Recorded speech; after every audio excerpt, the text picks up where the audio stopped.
आदिवासी अधुषित अंचल मालकानगिरी रे जो भली भाबरे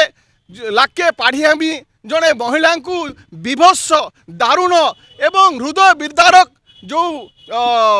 तांको हत्या करा जाइछि परवर्ती समय रे तांकर छाती चिरी दिया जाइछि एवं गण दुष्कर्म करा जाइछि जहाँ ओडिशा इतिहास रे केबे आगुरु देखा जाई नथिला। जेते घटना घटी ये सबको टपीगला एवं आदिवासी मुख्यमंत्री आज नीरव दृष्टा साजिଛନ୍ତି मालकानगिरी जलुची भितर भितर कुहुलुची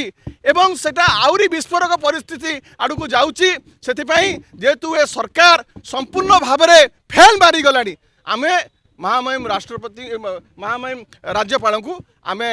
अनुरोध करिकी आसीचु जे तुरंत आपण हस्तक्षेप करंतु सिचुएशन आउट ऑफ कंट्रोल को जाऊँगी हाथ आम ओडिशा प्रशासनिक अधिकारी पुलिस प्रशासन हाथ बाहरी गलानी आपण इंटरव्यून कले ही जाइकी मालकानगिरी रे पुणी शांति प्रतिष्ठा हो पार। धन्यवाद।